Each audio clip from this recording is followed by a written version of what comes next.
The floorboards creak above my head, and I press myself deeper into the corner of my bedroom closet, clutching my spare cane against my chest like a lifeline. 3 in the morning, and I'm hiding like a scared child in my own home. The irony isn't lost on me. At 78 years old, Rosa Cruz, who survived poverty, raised 5 children, and buried a husband, reduced to cowering among mothballed coats and forgotten shoes. Oh yes, Mrs. Patterson, I take such wonderful care of Mama Rosa. Miranda's voice drifts through the thin walls, sweet as honey, thick as poison. I can picture her perfectly, perched on my late husband's favorite chair, probably wearing that soft pink cardigan that makes her look so innocent, so devoted. She's like my own mother, truly. I consider it a blessing to care for her in her golden years. My hip throbs where I hit the ground earlier, a sharp reminder of how those golden years are going for me. The bruise is already forming. I felt it blooming across my skin like some grotesque flower when I finally managed to pull myself up from the kitchen floor. Miranda had laughed. Actually laughed as I struggled to my hands and knees, my primary cane nowhere to be found. "No one will ever believe you, old woman," she'd whispered, her breath hot against my ear as she pretended to help me to my feet. Her fingers had dug into my arm, not hard enough to leave marks, never hard enough to leave evidence, but enough to make her point crystal clear. Now she's on the phone with Mrs. Patterson from down the street, probably discussing tomorrow's church potluck, where Miranda will arrive with her famous tres leches cake and that radiant smile that has fooled everyone. Everyone except me. "She's been having such a difficult time lately," Miranda continues, and I can hear the practiced concern in her voice. "Just this evening she had another fall. I'm so worried about her balance, her memory. The doctor says it's normal for someone her age, but it breaks my heart to see her struggling. My memory. My balance. Always something wrong with me, according to Miranda. Never mind that I was walking just fine before she came into our lives 3 years ago. Never mind that my mind is as sharp as ever, sharp enough to see exactly what she's doing, even if no one else will listen." I shift in the cramped closet, and a wire hanger jangles against the wall. I freeze, holding my breath until I hear Miranda's voice again, still playing her part perfectly. "Carlos is at his night shift at the hospital, you know. 12-hour shifts, poor thing. He works so hard to provide for both of us. I told him I'd stay up and keep an ear out for his mama. She's been wandering at night sometimes, getting confused." Wandering. Confused. The lies flow from her lips like a poisoned river. "I haven't wandered anywhere, I hide." There's a difference, though I suppose that difference doesn't matter when you're building a case for someone's incompetence. Through the crack in the closet door, I can see the faint glow from the hallway nightlight, the one Miranda insists on keeping on, for my safety. But I know it's really so she can monitor my movements, catch me if I try to leave my room at night. Like tonight, when thirst drove me to attempt the journey to the kitchen for water. That's when she struck, snatching my cane with that musical laugh, watching me crumble. "The community is so blessed to have you, Miranda," Mrs. Patterson's voice crackles through the phone speaker. "Not many young women would sacrifice so much for their husband's mother. You're an angel, truly. An angel. If only she knew." I remember the day Carlos brought Miranda home to meet me. She'd arrived with flowers, pink roses, my favorites, though I'd never told her that. She'd spoken to me in careful Spanish, her pronunciation perfect, her respect genuine. Or so it seemed.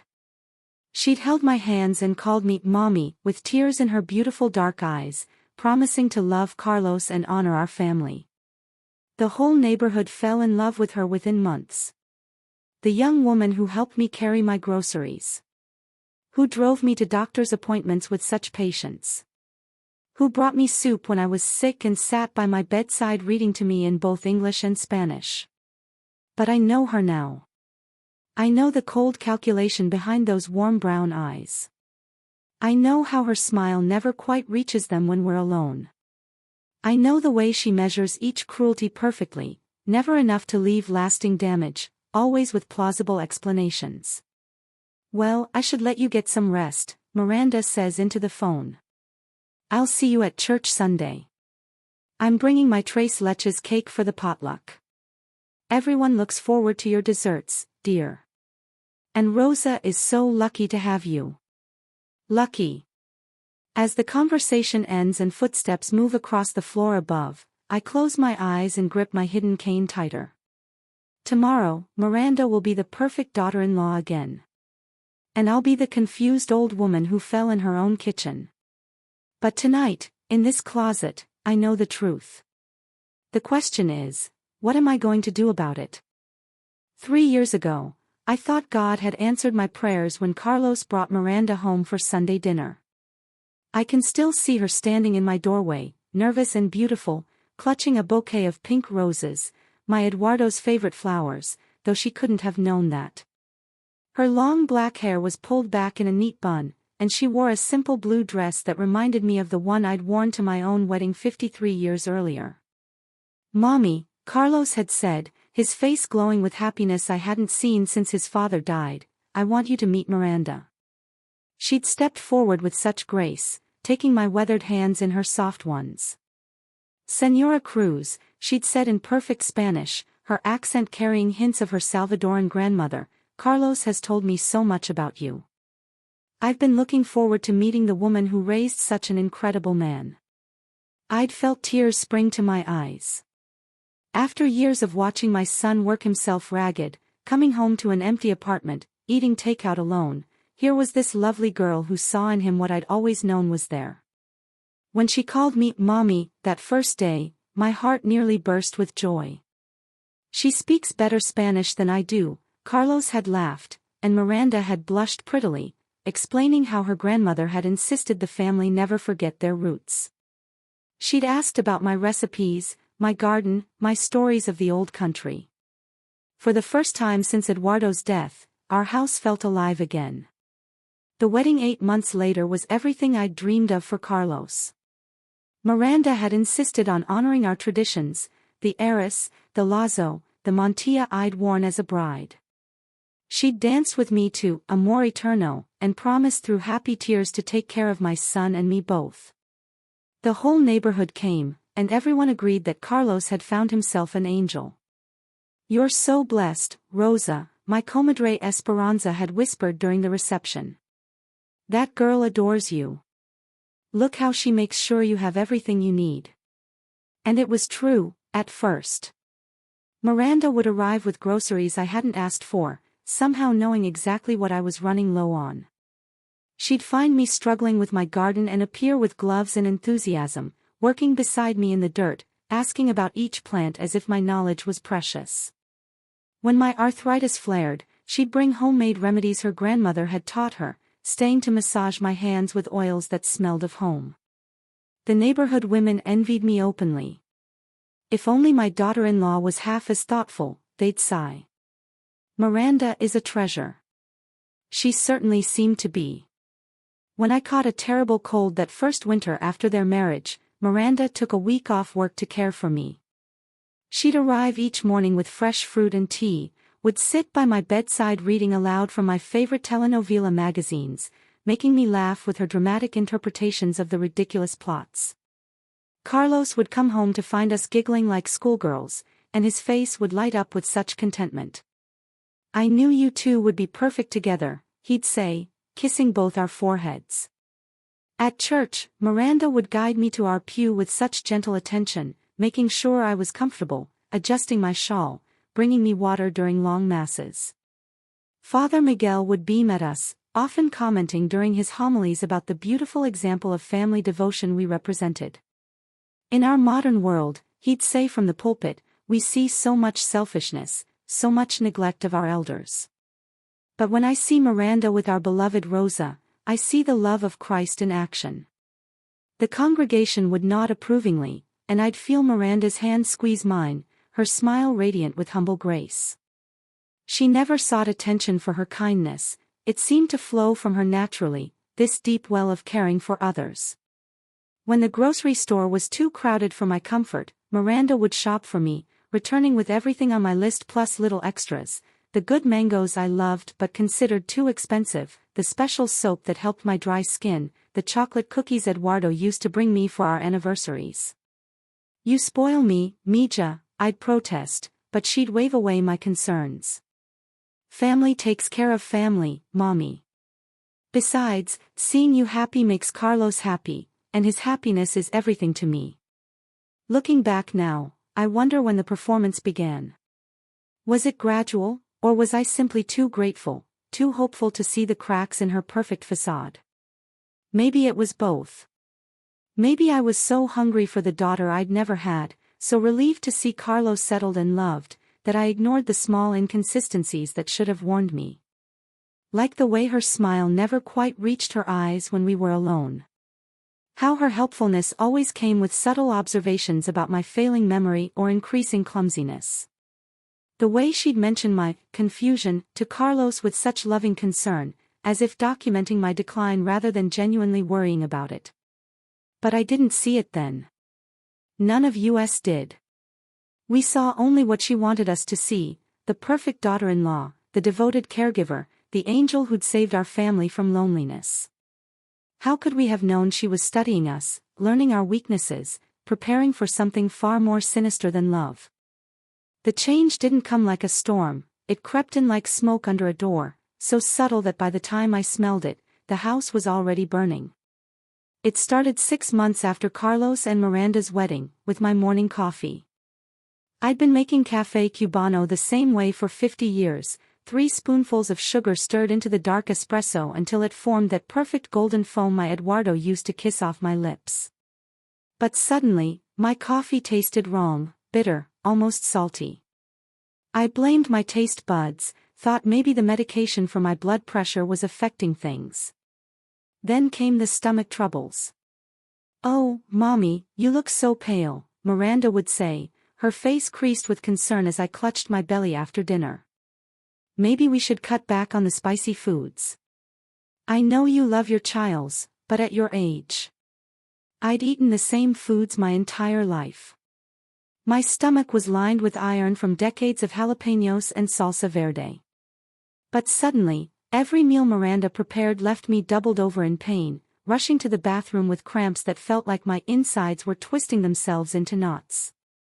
Carlos started coming home to find me lying on the couch, weak and nauseous, while Miranda hovered nearby with cool cloths and worried whispers. "Maybe we should see Dr. Martinez," he'd suggest, stroking my forehead. "This isn't normal, Mama." "I'm making an appointment first thing Monday," Miranda would chime in, her voice thick with loving concern. "I've been keeping track of everything she eats, when the symptoms start. Poor thing, she's been suffering so much." The appointments became a pattern. Miranda would drive me to Dr. Martinez's office, holding my arm as we walked in, carrying a detailed notebook of my symptoms and episodes. She'd sit beside me during the examination, adding helpful details I somehow kept forgetting to mention. "She's been very confused lately," Miranda would say softly, as if she hated to worry me with such observations. "Yesterday she couldn't remember where she put her reading glasses. And last week, she forgot she'd already taken her morning pills and almost took them twice." I'd stare at her, my mouth opening to protest, but Dr. Martinez would nod knowingly and make notes about normal aging and medication management.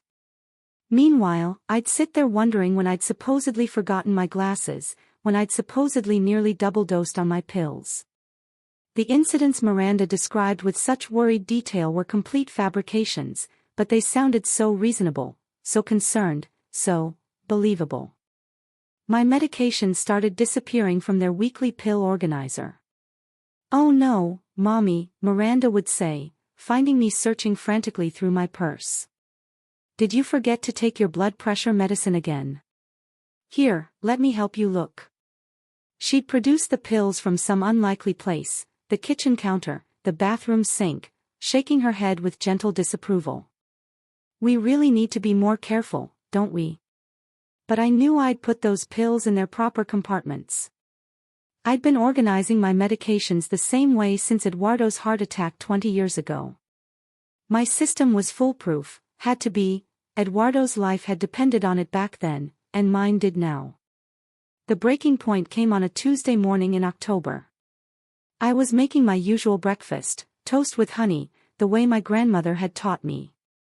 I reached for my sugar bowl to sweeten my coffee and froze. The sugar looked wrong. Grainier.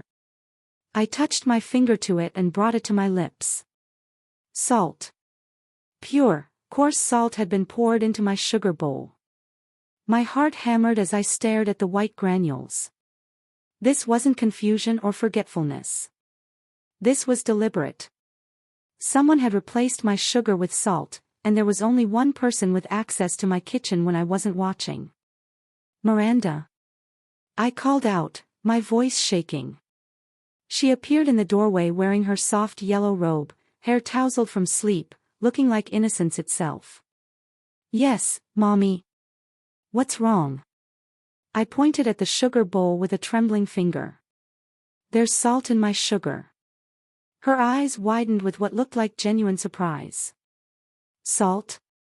Oh my goodness, how did that happen? She hurried over, peering into the bowl. That's so strange. Maybe you mixed them up when you were putting groceries away. You did seem a little confused yesterday when we came back from the store. I didn't mix anything up, I said, my voice stronger than I'd felt in weeks. Someone put salt in my sugar bowl. Someone did this on purpose. Miranda's face crumpled with hurt and concern. Mommy, why would anyone do such a thing? That doesn't make any sense. Here, let me clean this up for you. We'll get you fresh sugar. But as she reached for the bowl, I caught something in her expression, a flicker of something cold and calculating that vanished so quickly I almost thought I'd imagined it. Almost. I know what I know, I whispered. She paused, her back to me as she dumped the contaminated sugar into the trash. When she turned around, her mask was perfect again, all loving concern and gentle patience. Of course you do, Mommy. You're just tired. Confused. It happens to everyone our age. Her voice was honey-sweet, but her eyes held a message that made my blood run cold. No one would ever believe such a silly story anyway. That's when I knew. Standing in my own kitchen, watching this woman I'd welcomed as a daughter throw away the evidence of her cruelty, I finally understood what was happening to me. And she was right about one thing: who would ever believe that the neighborhood's golden girl, the angel who cared so devotedly for her elderly mother-in-law, was slowly, methodically destroying me from within. The hardest part wasn't Miranda's cruelty, it was watching my own son stop believing me. Mama, we need to talk, Carlos said that Sunday evening, settling into Eduardo's old armchair with the weight of the world on his shoulders. Miranda sat beside him on the couch, her hand resting gently on his knee, her face a perfect portrait of loving concern. I knew what was coming. For 3 weeks since the salt incident, I'd been trying to tell Carlos what his wife was doing to me. Each attempt had been met with Miranda's tearful denials and growing evidence of my deteriorating mind. Miranda is worried about you, Carlos continued, his voice heavy with reluctance. She says you've been confused lately. Forgetting things. Making accusations that don't make sense. They make perfect sense, I said, gripping the arms of my chair. Your wife is. Yesterday you accused her of hiding your rosary, he interrupted gently. But it was right there on your nightstand where you always keep it. And last week you swore she'd moved all your books, but they were exactly where they've always been. I stared at him, my mouth dry as desert sand. Because she put them back. She moves things when you're not here, then replaces them before you come home. Miranda's eyes filled with tears. Carlos, this is exactly what I was talking about. She thinks I'm plotting against her somehow. It breaks my heart. Mama, Carlos leaned forward, reaching for my hands. I know this is hard to hear, but Dr. Martinez thinks you might be showing early signs of dementia. The confusion, the paranoid thoughts. Paranoid? The word hit me like a slap. I'm not paranoid, I'm being tormented. Carlos exchanged a look with Miranda, one of those wordless conversations married couples have. She squeezed his knee, her touch seeming to say, "You see. This is what I deal with every day." "The doctor wants to run some tests," Carlos said carefully. "Just to rule things out. And Miranda thinks, we both think it might be good for you to have more social interaction. Maybe some activities at the senior center." "I have plenty of social interaction," I protested. "I go to church, I see my friends." "When?" Miranda asked softly. "Mommy, you've cancelled on Esperanza 3 times this month. You missed the ladies' auxiliary meeting. Last week you told Mrs. Herrera you were too tired to go to bingo." The room spun slightly.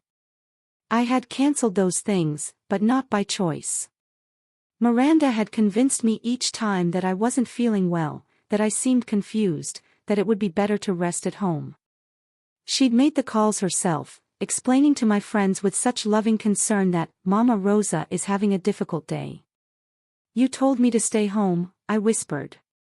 "I suggested you rest when you seemed overwhelmed," Miranda corrected gently. "But Mommy, you're the one who made the decision. I would never keep you from your friends." Carlos nodded, believing every word. Why wouldn't he? Miranda's version made sense. She was the devoted daughter-in-law sacrificing her own needs to care for a confused old woman. I was the paranoid elder making wild accusations against my caregiver. "Maybe the senior center would be good," he said. "Structured activities, people trained to work with people who are experiencing cognitive changes." "There's nothing wrong with my cognition."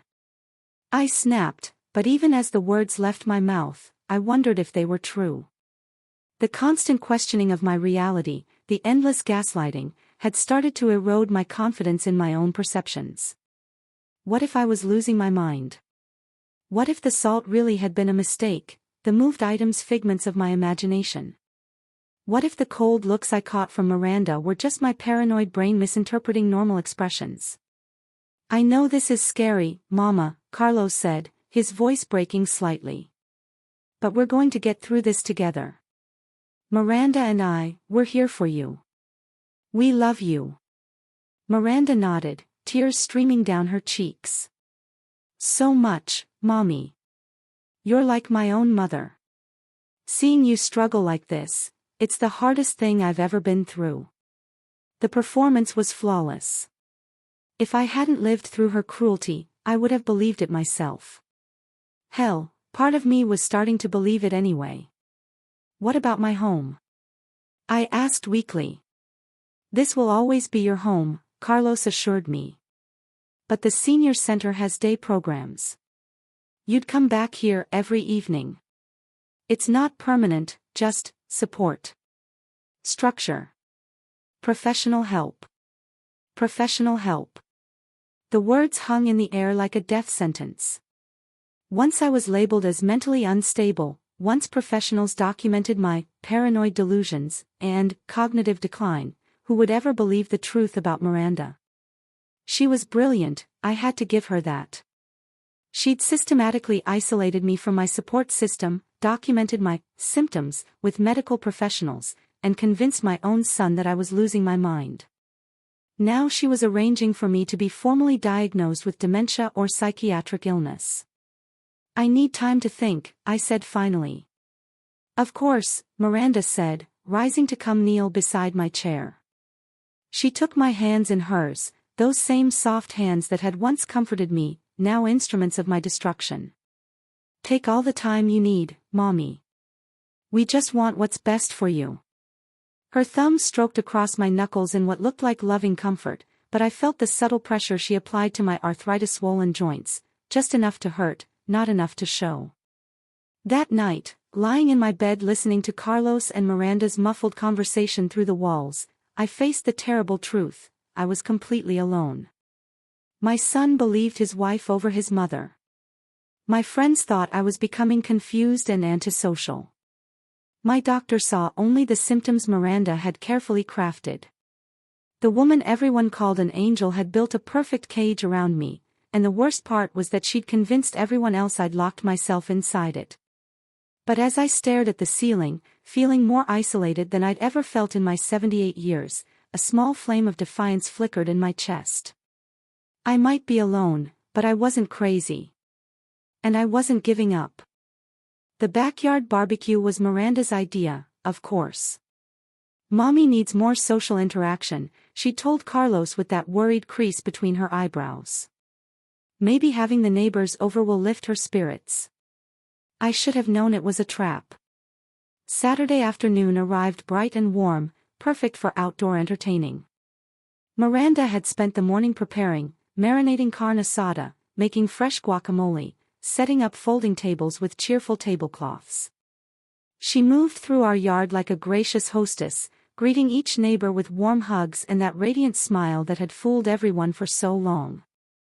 "Rosa looks wonderful," Mrs. Herrera commented, watching me from across the patio where I sat in my usual lawn chair.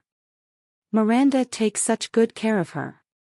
"She's an angel," agreed Mr. Santos, Carlos's co-worker who lived 3 houses down. "Not many young women would be so devoted." I forced a smile and nodded, playing my part in Miranda's elaborate performance. What else could I do?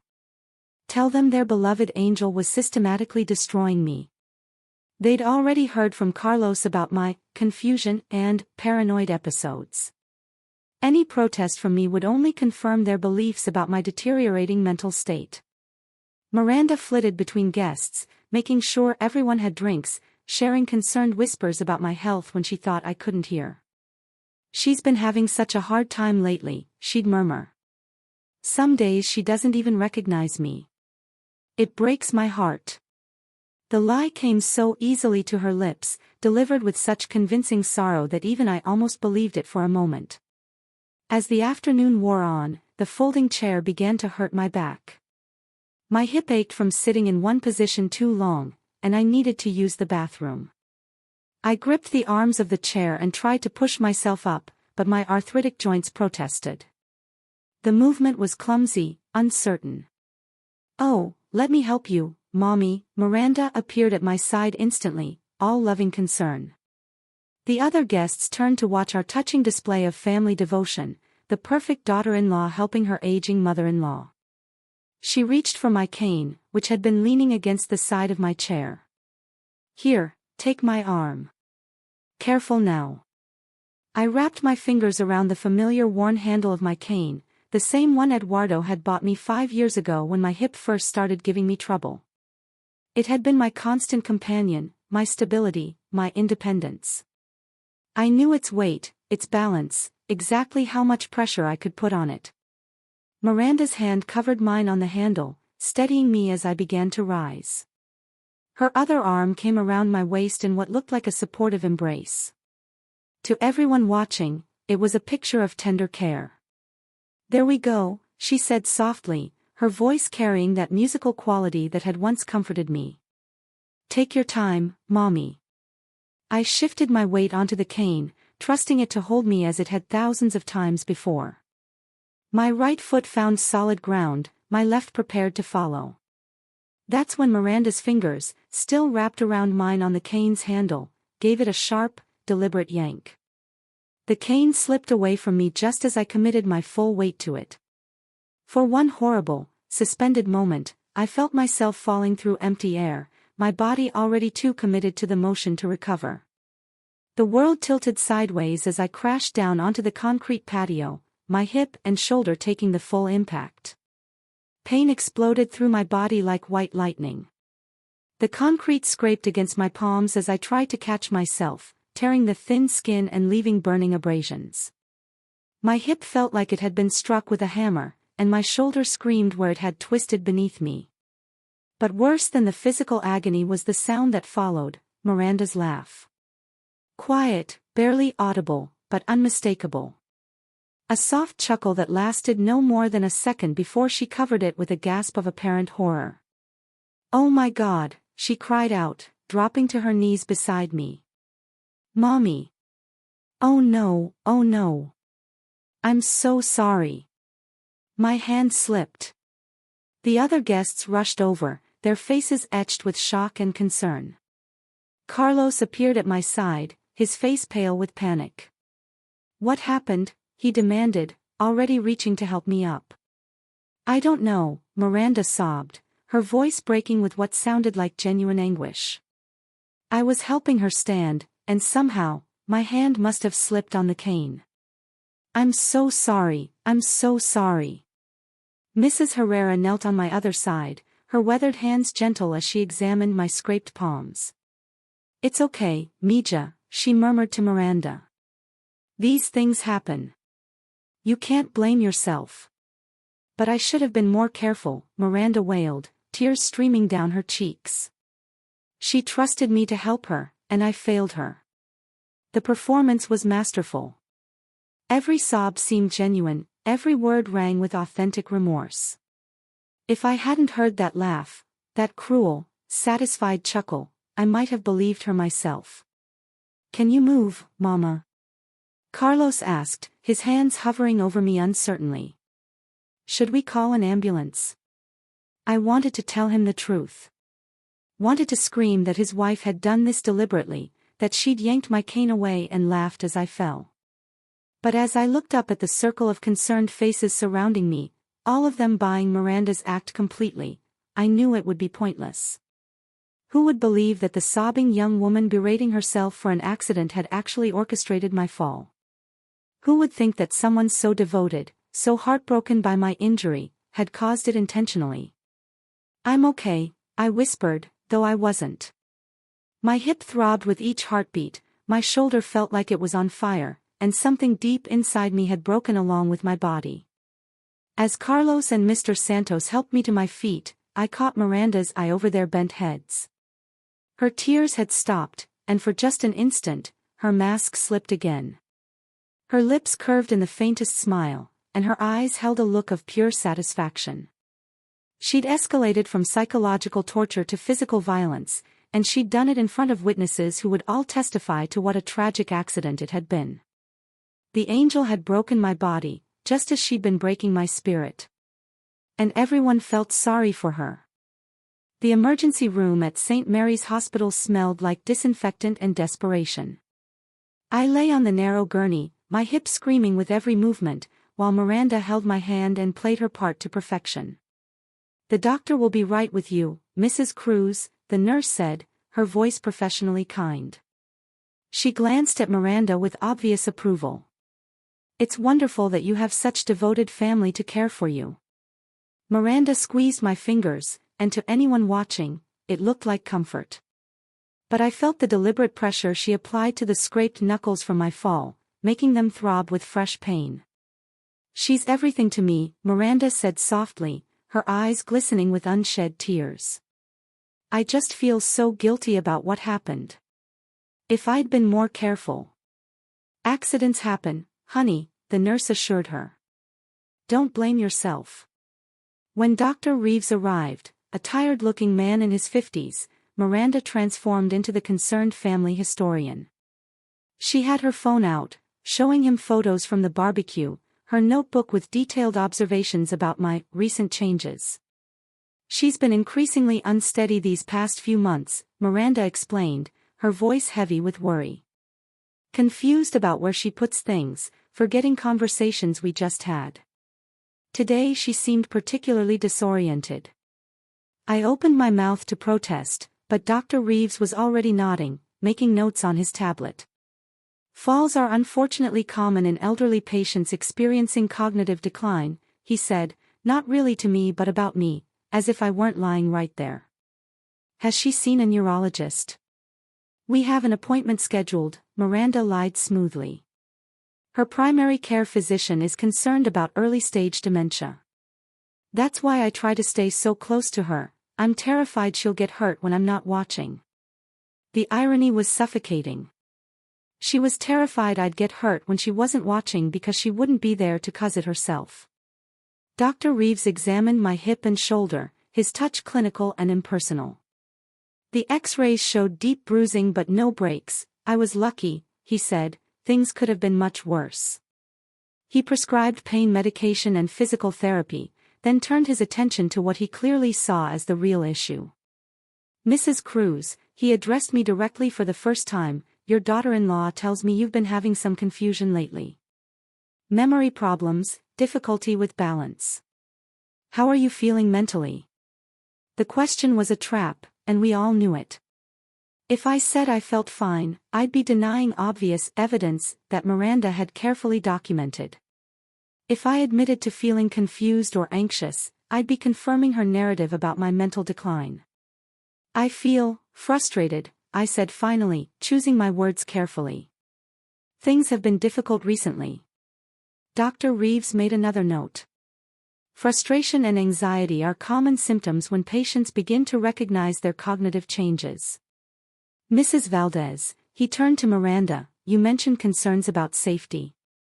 Miranda's face crumpled with what looked like genuine anguish. "I love her so much, but I'm just one person.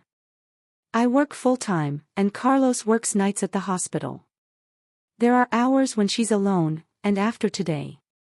She gestured helplessly at my bruised body. "What if she falls again when no one's there to help? Have you considered assisted living?" Dr. Reeves asked gently. "There are excellent facilities that specialize in memory care. Patients often thrive with structured activities and professional supervision." "I've tried to bring it up," Miranda said, her voice breaking, "but she gets so upset. I don't want to force anything, but I'm scared for her safety." The room felt like it was closing in around me. They were discussing my future, my independence, my life, as if I were a problem to be managed rather than a person with rights and opinions. Every word Miranda spoke painted me as more incompetent, more dangerous to myself. "Mrs. Cruz," Dr. Reeves said, his tone the careful, patient voice people use with children and mental patients, "what do you think about getting some extra help at home? Or maybe trying a day program where you could socialize with other seniors?" "I don't need extra help," I said, hating how weak and querulous my voice sounded. "I need people to believe me when I tell them what's really happening."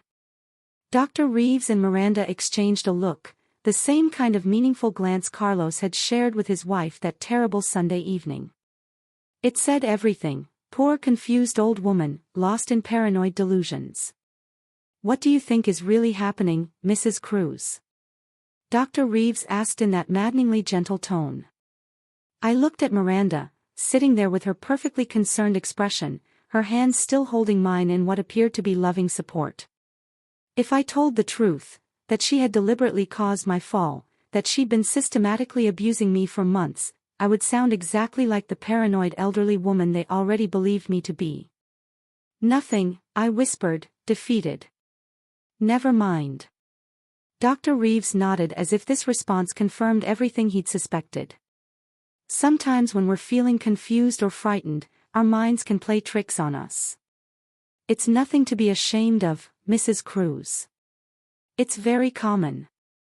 He prescribed an anti-anxiety medication along with the pain pills, suggesting it might help with the paranoid thoughts that often accompanied early dementia. He also gave Miranda the name of a social worker who specialized in elder care transitions. "Call me if you need anything," he told Miranda as we prepared to leave. "You're doing an amazing job in a very difficult situation. Make sure you're taking care of yourself too." Miranda dabbed at her eyes with a tissue. "I just love her so much. She raised the most wonderful man, my husband, and now it's my turn to take care of her. I just want to do right by her." Even I almost believed her in that moment.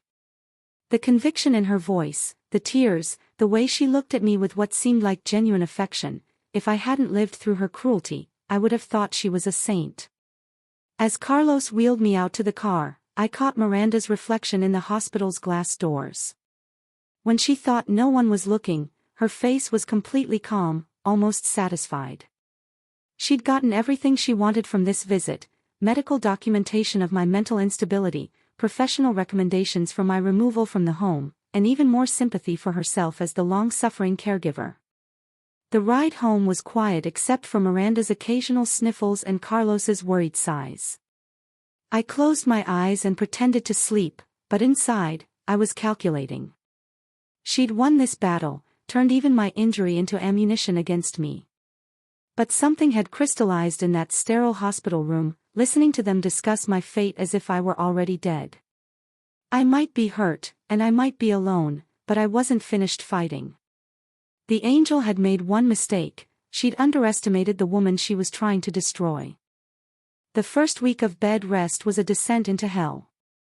Dr. Reeves had ordered complete bed rest for my injured hip, which meant I was trapped in my bedroom, dependent on Miranda for everything: food, water, help getting to the bathroom, even changing my clothes. Carlos would check on me before leaving for his night shifts at the hospital, kissing my forehead and reminding Miranda to call if there were any problems. "Don't worry, mi amor," she'd tell him, her voice honey-sweet. "I'll take perfect care of Mama Rosa. You know how much I love her." The moment his car pulled out of the driveway, her mask would fall away like discarded clothing. The first night, she brought me dinner on a tray, lukewarm soup that tasted like dishwater and bread that was hard as stone. When I complained that the soup was cold, she smiled that cruel smile I'd come to know so well. "Oh, I'm sorry, Mommy. I got distracted by a phone call. Here, let me warm it up for you." She took the bowl away and returned 20 minutes later with the same soup, now ice cold. "There we go.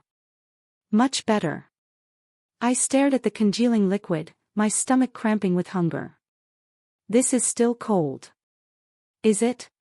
Oh my, I must be more distracted than I thought." She sat in Eduardo's old reading chair beside my bed, watching me with those dead eyes. "Maybe your taste buds are off because of your medication. Dr. Reeves did say the anti-anxiety pills might affect your appetite." The pills. She'd been so helpful, organizing them in my weekly dispenser, making sure I took them on time. But I'd noticed that the ones she gave me looked slightly different from what I remembered: rounder, a different shade of white. When I'd mentioned it, she'd explained that the pharmacy had switched to a generic brand. "Same medication, just looks different," she'd assured me. The doctor said it was fine. But these pills made me groggy, confused, more dependent than I'd ever been. Sometimes I'd wake up not remembering how I'd gotten into bed, or find myself staring at the ceiling unable to focus on simple thoughts. By the third day, I realized she was forgetting to help me to the bathroom until it was almost too late. I'd call for her, my voice growing more desperate as minutes turned to an hour, until finally she'd appear in the doorway looking annoyed. "Again, Mommy. You just went 2 hours ago." "I called for you an hour ago," I'd protest, my bladder burning with urgency. "Did you? I didn't hear anything." "Maybe you just thought you called." She'd help me to the bathroom with deliberate slowness, taking her time while I struggled not to humiliate myself. Twice, she was too late. The shame of lying in my own waste, waiting for her to clean me up with theatrical sighs and comments about how "these accidents happen when we get older," was almost unbearable. She'd change my sheets and gown with elaborate care while reminding me how much extra laundry this created for her. The food became a weapon too. She'd bring meals at irregular times, sometimes not until I was dizzy with hunger, other times when I just managed to fall asleep. The portions were tiny, the food often spoiled or oversalted. When I asked for water, she'd bring a glass with just a few sips in it. "You shouldn't drink too much," she'd say. "Remember what happened yesterday. We don't want more accidents." By the end of the first week, I was weak, disoriented, and beginning to smell from infrequent bathing. When Carlos would visit before work, Miranda would have already helped me put on fresh clothes and would spray air freshener in the room. "She's been having a hard time," she'd tell him with worried concern. "Some confusion, a few accidents. I think the pain medication is affecting her more than expected." Carlos would sit beside my bed, holding my hand, his face etched with worry. "How are you feeling, Mama?" The words I wanted to say, that his wife was torturing me, starving me, drugging me, seemed impossible to voice. I was so tired, so foggy from whatever she was giving me, that sometimes I wondered if I was imagining things. Maybe I was confused. Maybe I was becoming the burden Miranda said I was. Tired, I'd whisper, which was true enough. The doctor said that's normal with the medication. You just focus on healing, okay? Miranda's taking such good care of you. Miranda would beam at the praise, sometimes even tearing up a little at his gratitude. The breaking point came on a Thursday evening. Miranda entered my room carrying a dinner tray, but instead of setting it on my bedside table, she stood at the foot of my bed holding it just out of reach. Steam rose from what looked like actual hot food, the first decent meal I'd smelled in days. You know, Mommy, she said conversationally, I've been thinking. This arrangement isn't working out very well, is it? You're so unhappy, so uncomfortable. Maybe it really would be better if you were somewhere else. Somewhere with trained professionals who know how to deal with people like you. My stomach cramped with hunger as I stared at the unreachable food. People like me. Difficult people. Paranoid people. People who make accusations against the family members trying their best to help them. She took a step back, still holding the tray. Carlos would be so much happier without this constant stress. Without having to worry about you falling again, or having accidents, or saying things that upset everyone. I never said anything to upset. Didn't you? She tilted her head, studying me like I was an interesting insect. All those stories about me moving your things, poisoning your food, plotting against you. Do you know how much those accusations hurt Carlos? How they make him question his own wife. I tried to sit up straighter, but the movement sent pain shooting through my hip. Because they're true. Miranda laughed, not the quiet chuckle from the barbecue, but a full, genuine laugh of delight. Look at you. Pathetic. You can't even get to the bathroom by yourself anymore. You lie in your own filth waiting for someone else to clean you up. And you think anyone cares what you have to say about anything? She set the tray down on my dresser, far from the bed, and moved closer. I could smell her perfume, the same floral scent that had once comforted me, now cloying and suffocating. Carlos would be so much happier without you dragging him down, she continued, her voice soft and conversational. Without the doctor bills, the medications, the constant worry about what his crazy mother might do next. He deserves a real family. Children. A future that isn't weighed down by a bitter old woman who can't accept that her time is over. She reached out and touched my cane, which was leaning against the wall just beyond my reach. Her fingers traced its worn surface almost lovingly. Maybe it's time for you to just give up, don't you think? Stop fighting so hard. Stop making everyone's life so difficult. Just let go. The way she said it, standing over my bed with my cane in her hands and that cold smile on her lips, made my blood freeze. This wasn't just psychological torture anymore. This was a threat. She wasn't just trying to drive me crazy or get me removed from the house. She was trying to kill me. And she wanted me to know it. The second week of bed rest bled into the third like a fever dream. The days ran together in a haze of cold meals, missed medications, and quiet humiliations. I marked time not by clocks, but by the sound of Miranda's heels on the floorboards, by the tremble of the doorknob before she entered with a tray or a comment that cut like a blade wrapped in silk. Carlos remained dutiful but distant, checking on me before his shifts, believing every word Miranda fed him about my decline. I stopped trying to convince him. Every attempt only confirmed her lies. I could feel myself slipping, not into madness, but into invisibility. Then one morning, just after dawn, I heard a sound I hadn't heard in weeks, a knock on the front door. Not the impatient rap of a delivery-man or the practiced tap of someone from church. This was soft. Polite. Tentative. From my bedroom, I strained to listen as Miranda, barefoot and groggy, made her way to the door. "Oh, Mrs. Chen," she said, her voice shifting instantly into that airy tone she reserved for outsiders. "Is everything all right?" There was a pause, then the gentle murmur of my neighbor's voice, so faint I couldn't make out the words. "No, Rosa's resting," Miranda replied. "She's had a rough couple of days. But thank you for checking. That's so sweet of you." Another pause. Then the door closed. Mrs. Chen.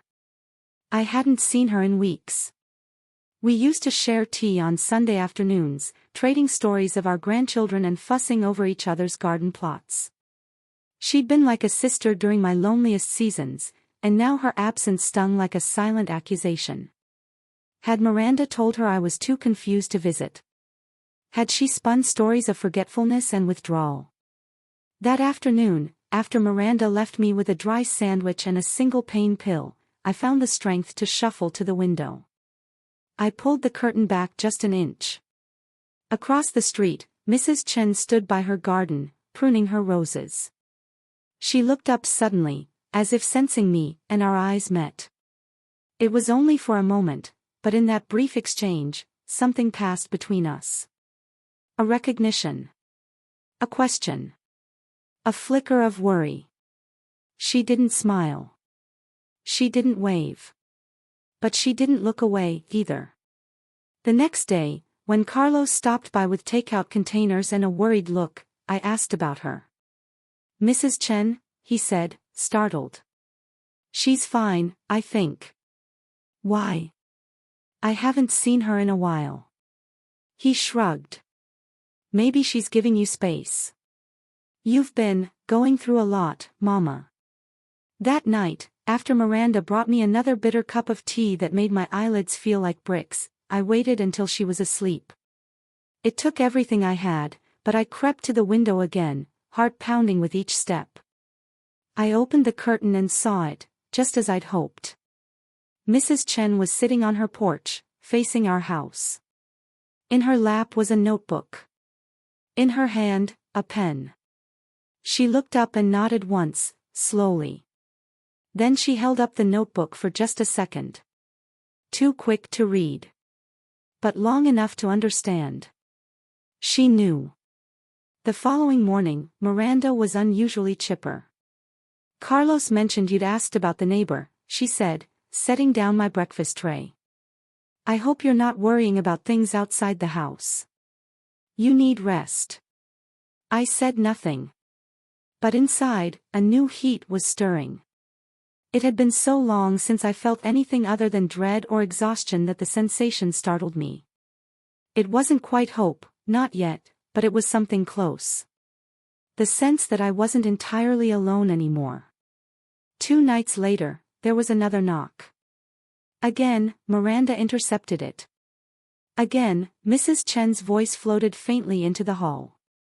"I made some dumplings for Rosa. Thought she might enjoy something warm."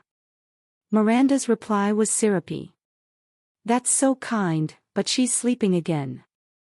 Doctor's orders. I'll let her know you stopped by." I never saw those dumplings. But the next day, as Miranda napped on the living room couch with her feet propped up and her phone in her lap, I heard it, 3 gentle taps against my bedroom window. I pushed myself upright and turned toward the sound. Mrs. Chen stood outside in her garden gloves, her expression unreadable. She bent down and tucked something beneath the flower pot by the sill, then walked away without looking back. Later, when Miranda was distracted cleaning up the kitchen, loudly muttering about the effort it took to care for a second child, I retrieved it. It was a folded piece of paper wrapped in a plastic sandwich bag. Inside, a note written in Mrs. Chen's small, neat handwriting. "Rosa, I see you. I believe you. I have photos. I have notes. She's not as clever as she thinks. I've been documenting for weeks. We'll talk soon. You are not alone." My hands trembled so hard I nearly dropped the note. I read it 3 times before pressing it to my chest like a prayer. Someone saw.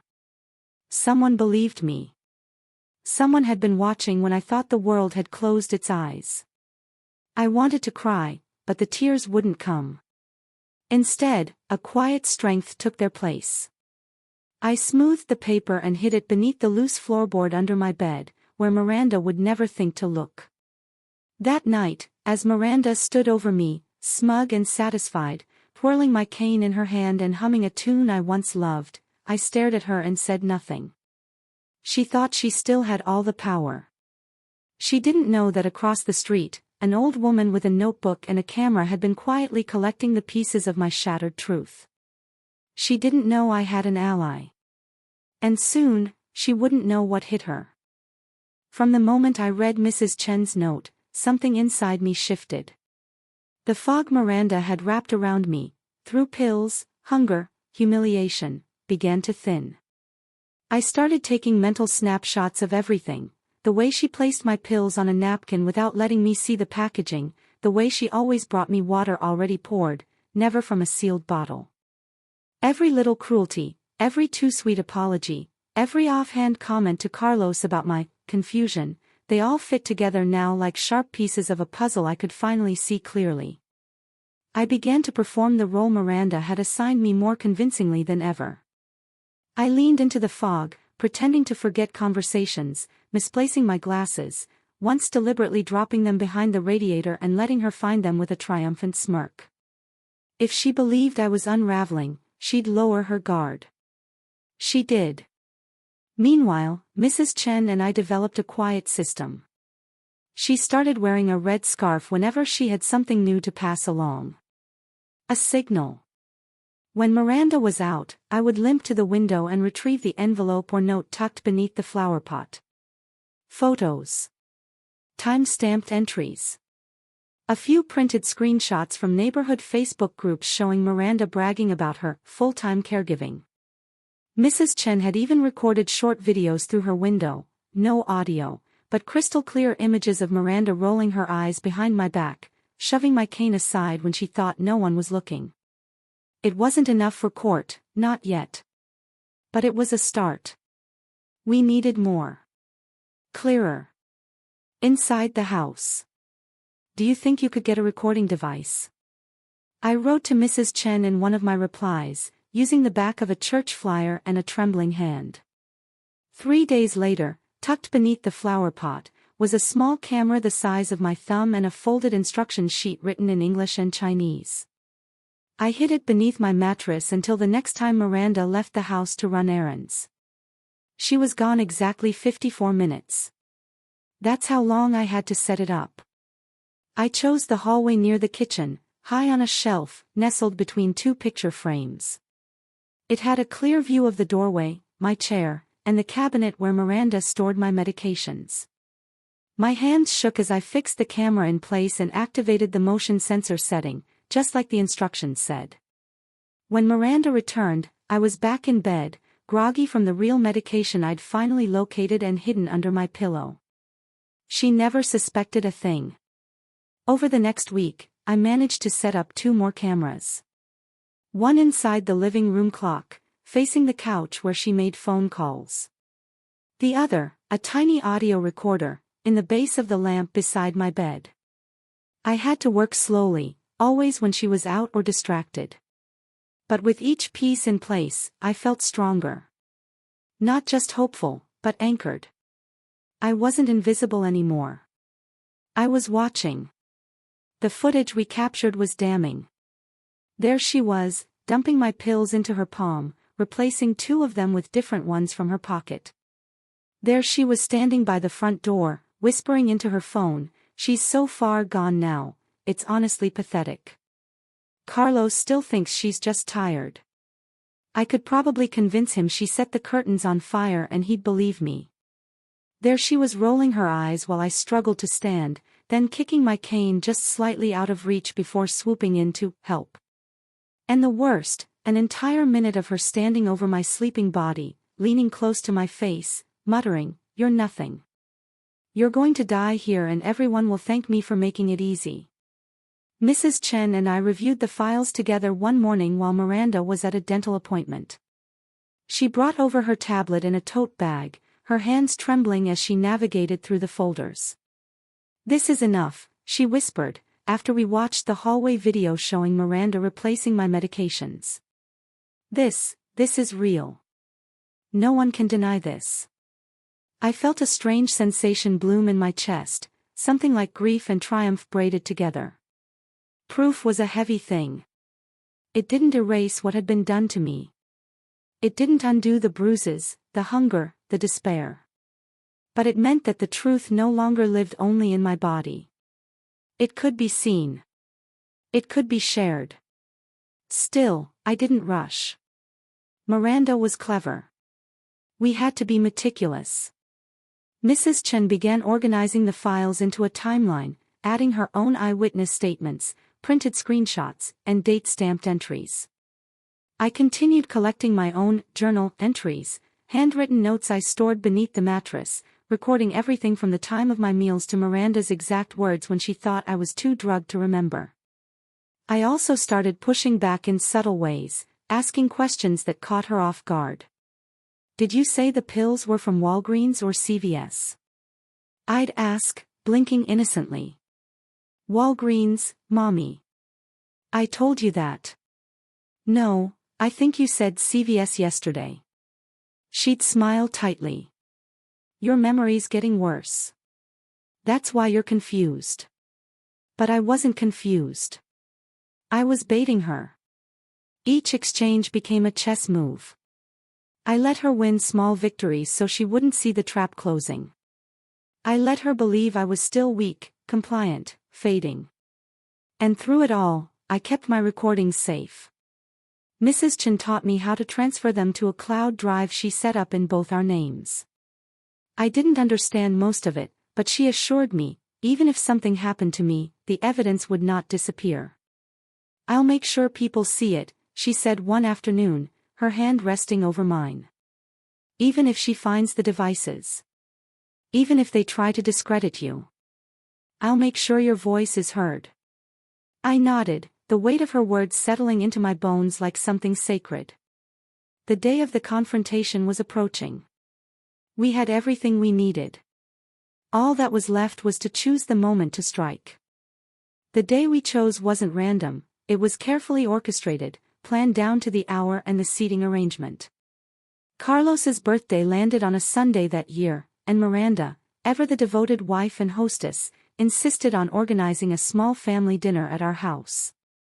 Just the immediate family, she'd said, texting everyone with cheerful emojis and promises of her famous arroz con leche. Carlos's younger sister Teresa confirmed she'd fly in from Houston. His older brother Javier and his wife Marta would drive in from Fresno. Even their cousin Enrique and his teenage daughter were invited. It would be the first time the entire family had gathered under one roof in nearly a year.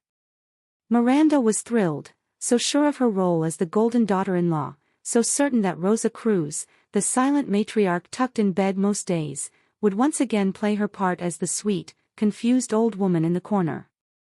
She dressed me that morning herself, choosing a pale blue blouse and brushing my hair into soft waves, humming as she worked. She even applied a touch of blush to my cheeks, her fingers deceptively gentle. "We want you to look your best, Mommy," she said. "You know how everyone worries when they think you look tired."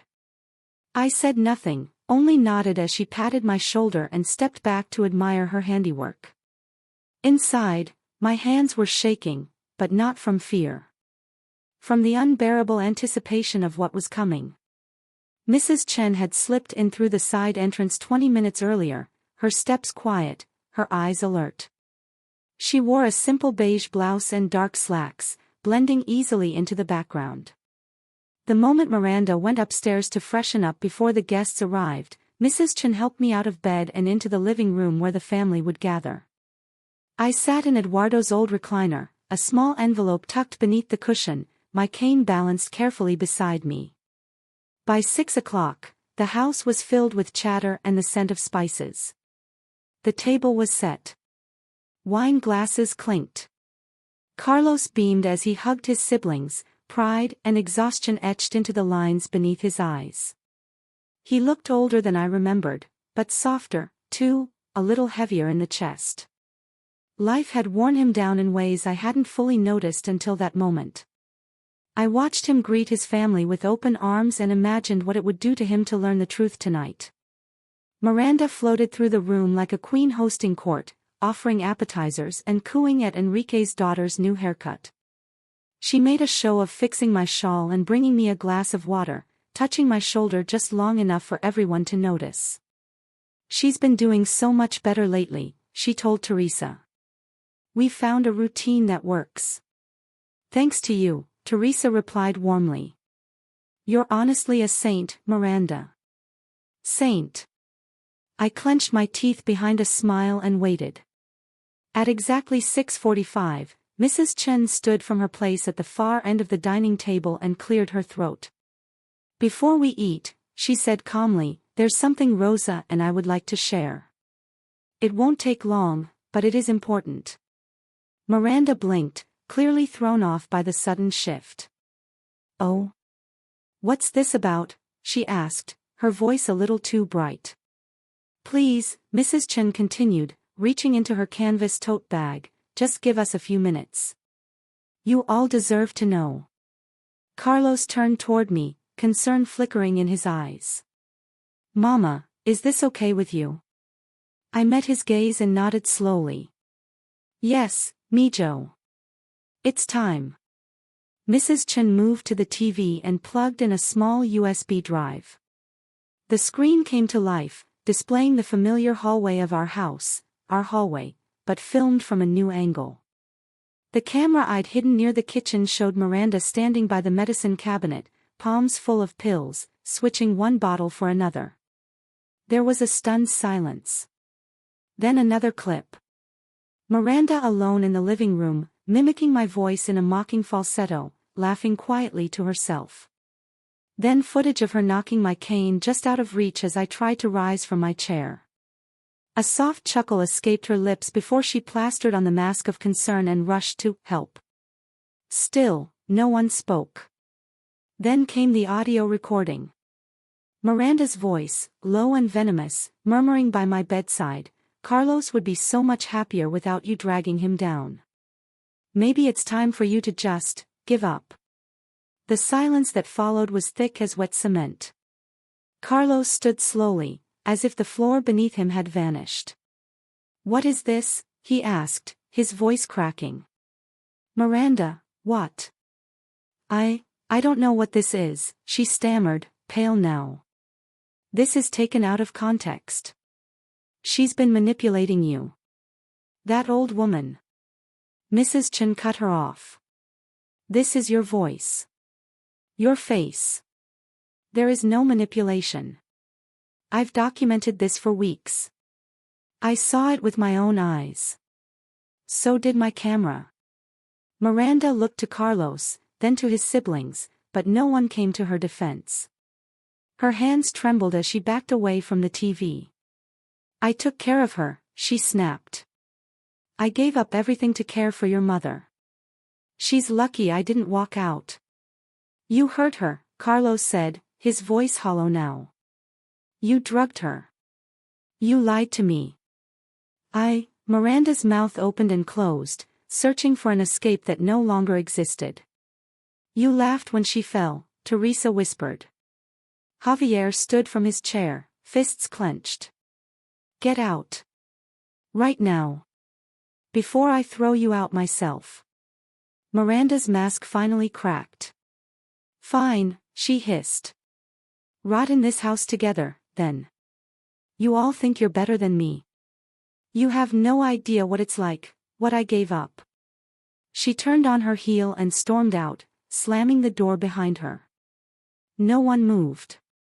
Carlos dropped back into his chair, burying his face in his hands. I heard him whisper, "Oh God. What have I done?" I reached for my cane and slowly rose to my feet. "You did what you thought was right," I said quietly. "But now we all know the truth." The family gathered around me, awkward, ashamed, tearful.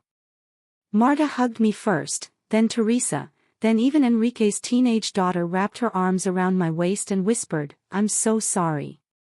Mrs. Chen stood by the TV, calm and unwavering. We had done it. The performance was over. The truth had landed like a stone in still water, rippling through every lie Miranda had ever told. And I was no longer invisible. The house was quiet the morning after Miranda left, not the uneasy quiet I had come to dread, but the kind that settles gently over a place where something dark has finally been exorcised.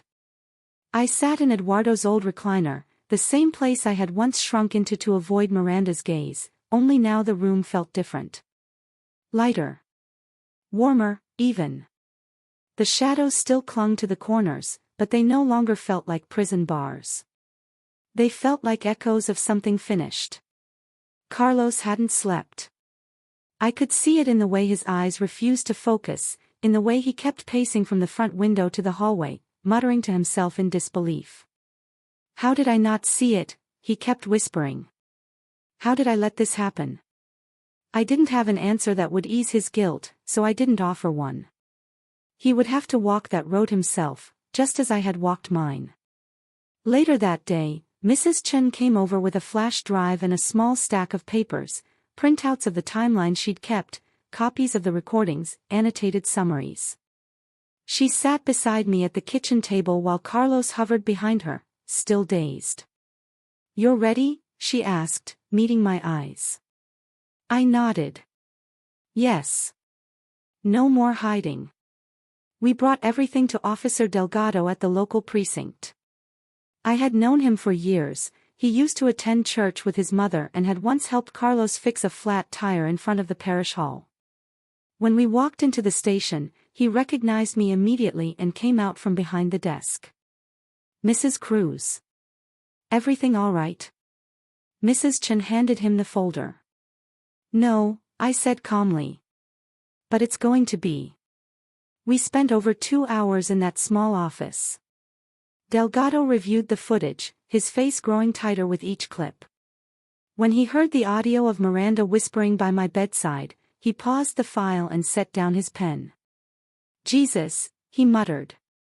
"I thought she was. I mean, she always seemed like." "She fooled everyone," I said. "Even me. Especially me." A formal investigation was opened within the week. Social services conducted interviews. Mrs. Chen gave her testimony. I met with an elder abuse advocate who confirmed that Miranda's behavior, isolating me, controlling my medication, inflicting both physical and emotional harm while maintaining plausible deniability, fit the textbook profile of coercive elder abuse. I wasn't the first victim they'd seen like this. But I intended to be one of the last they'd overlook. The hardest part wasn't the paperwork or the court visits. It was seeing Carlos's face every time a new piece of evidence surfaced. Each document, each recorded insult, each medical note that bore Miranda's lies felt like another nail in the coffin of the life he thought he'd built. He tried to stay strong, but one night I found him in the hallway outside my door, weeping into his hands. "I let her hurt you," he whispered. "I believed her. I doubted you." I placed a hand on his arm and said the only thing that felt true. "You see me now. That's what matters." Word spread quickly through the neighborhood. At first, people were stunned. Mrs. Patterson called crying one afternoon, horrified that she'd praised Miranda so openly while I suffered in silence. Others were more hesitant. "She always seemed so devoted," they'd say, eyes darting away, unsure of how to reconcile the angel they knew with the monster unveiled. But truth, once exposed, cannot be covered back up with good manners and casseroles. The videos circulated. The audio played at a community safety seminar for caregivers. The whispers changed. "She lied to everyone," Mr. Santos muttered when he saw me at the market. "That woman is sick." Father Miguel asked me to speak at the next parish gathering. I declined. I wasn't ready to tell the story with my voice just yet. It still lived too close to the bone. But I did give him permission to share the lesson, that abuse wears many faces, and sometimes the brightest halos hide the darkest intentions. Carlos filed for divorce less than a month after the confrontation. Miranda didn't contest it. She didn't even appear in court, just sent her lawyer with a tight-lipped settlement request. There was no apology. No explanation. Just silence.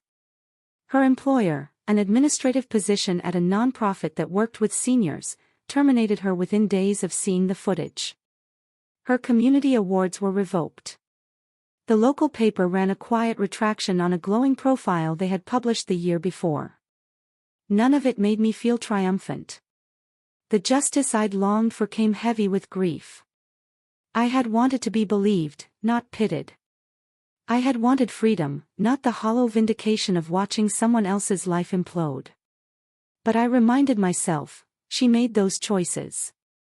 I didn't destroy her. She did that herself, one calculated cruelty at a time. The court eventually issued a restraining order. Miranda was barred from coming within 100 yards of me or contacting Carlos in any form. I moved my bedroom back upstairs and opened the windows again. I changed the curtains. Donated the chair she used to sit in. I began the slow, aching process of reclaiming my home, not just the walls and furniture, but the air. The light. The way it felt to breathe without fear. Carlos, to his credit, didn't run from the consequences. He apologized again and again, not with flowers or gestures, but with time. He drove me to therapy. Sat beside me during doctor's appointments.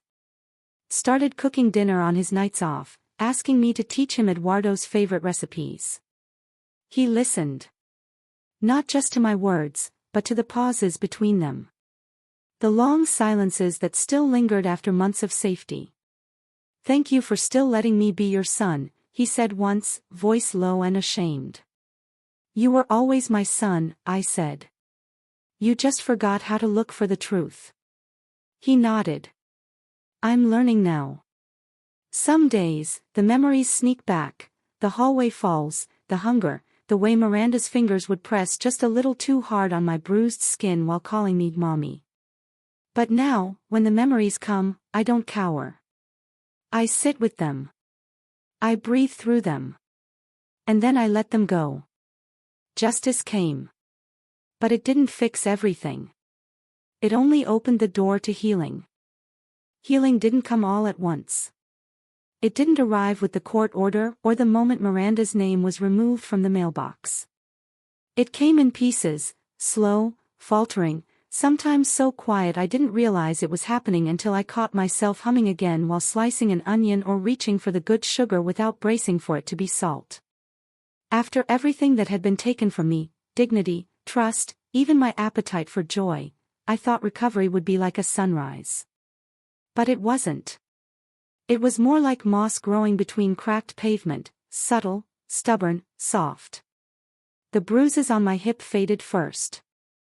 My strength returned slowly, helped along by physical therapy and the determination that I would never again be the woman trapped in her own bed while someone else decided when she could eat or stand or breathe without fear. I refused to return to that version of myself. So I walked. First to the mailbox and back. Then around the block. Eventually to the small park down the street where I used to take Carlos when he was a boy. I brought my cane, not because I needed it every step, but because it was mine again. A tool, not a symbol of helplessness.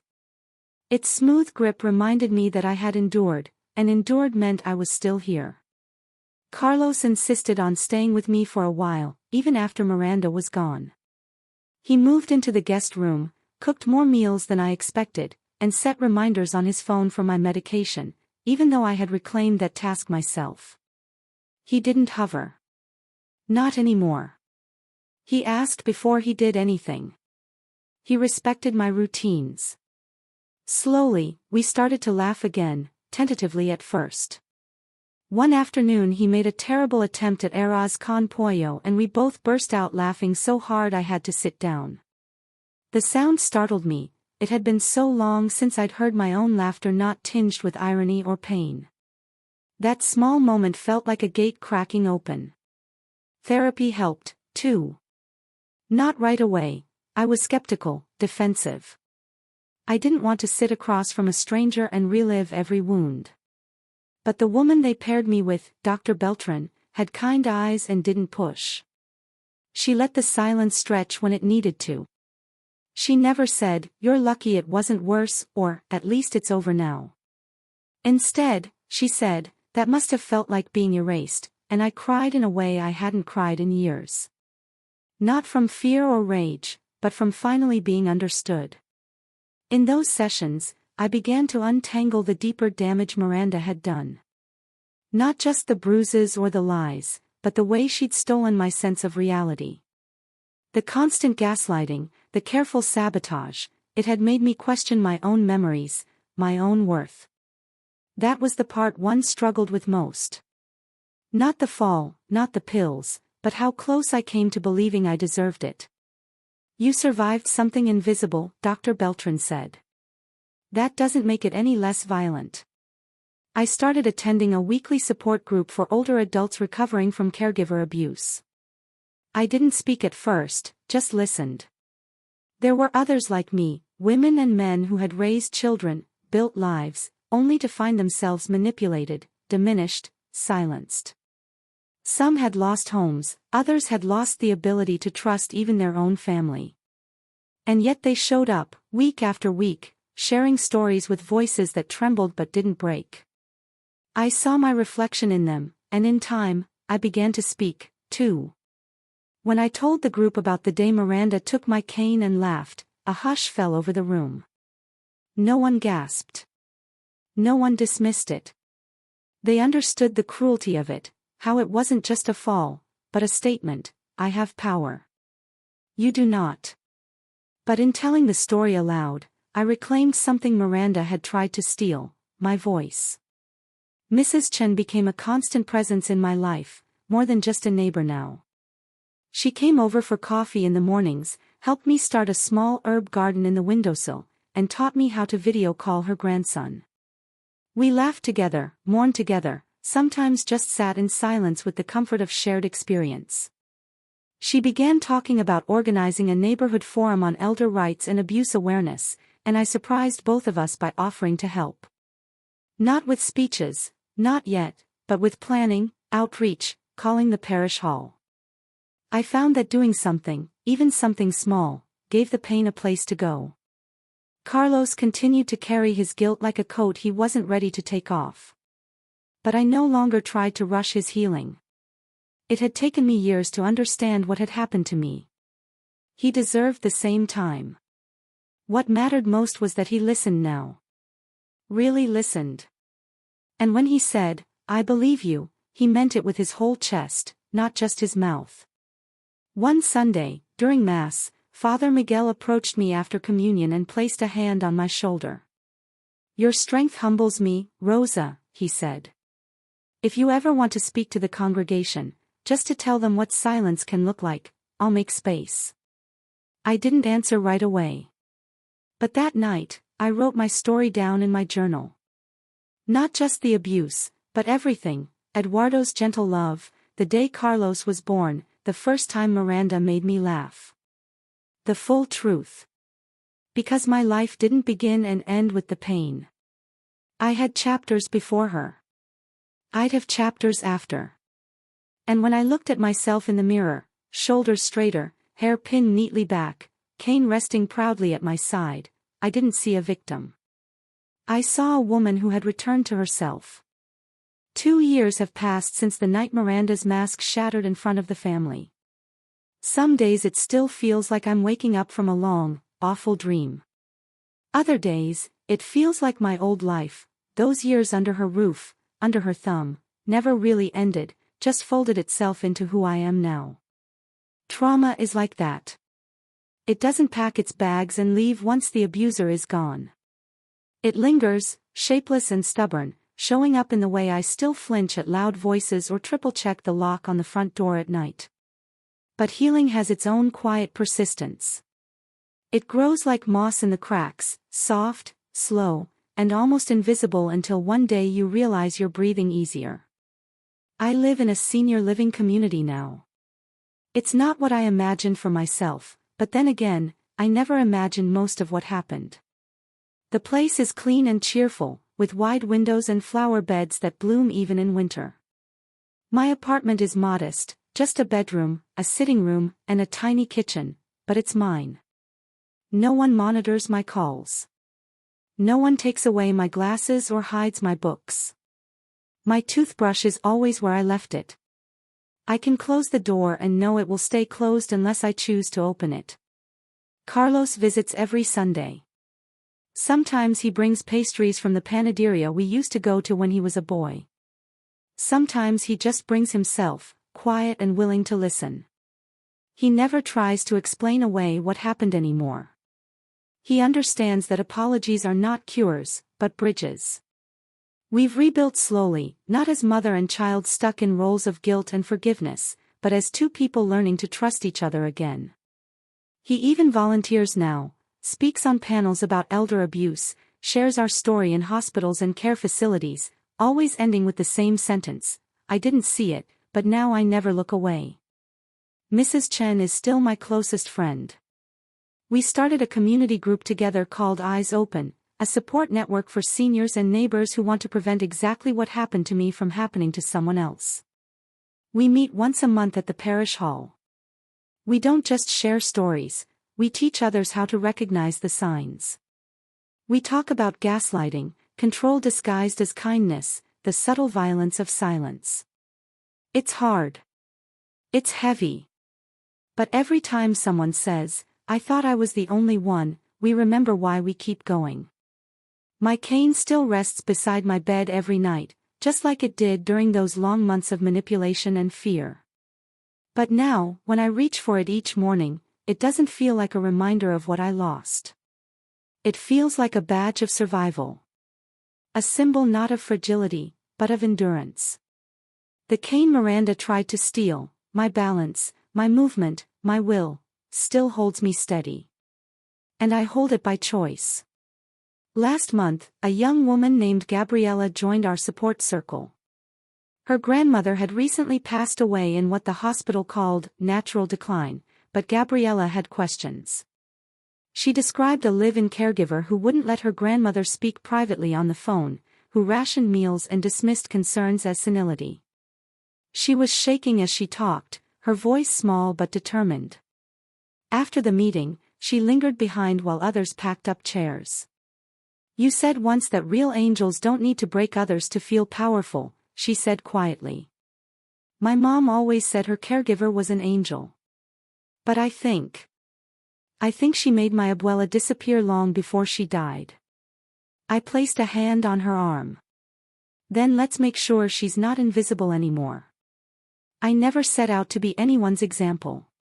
But if my story can serve as a lantern for someone else stumbling through the same kind of darkness, then I'll keep telling it. I'll keep showing up with my notebook, my cane, and my voice. Because the cost of silence is too high. And no one deserves to be erased behind a closed door and a beautiful lie. Sometimes, late at night, I still think about Miranda. I wonder where she is, if she started over somewhere else, if she found new ways to perform sainthood for strangers who don't know what lies beneath her smile. I wonder if she ever thinks of me. If she still sees the woman who fell on the concrete patio, who whispered the truth into silence, who finally stood up and said, "Enough." But then I remind myself, her story is no longer mine to carry. Mine is a story of return. To myself. To my voice. To a life that is quieter now, but fuller. I sit in my little living room with my tea and my blooming violets and think of all the things Miranda tried to take from me, and all the things she failed to touch. My faith. My memories. My ability to grow back stronger, even from the roots she tried to poison. I used to believe angels came with wings and light. Now I know better. Sometimes angels come with notebooks. With quiet eyes across the street. With the courage to knock when everyone else looks away. And sometimes, if you wait long enough, the angel you needed turns out to be yourself.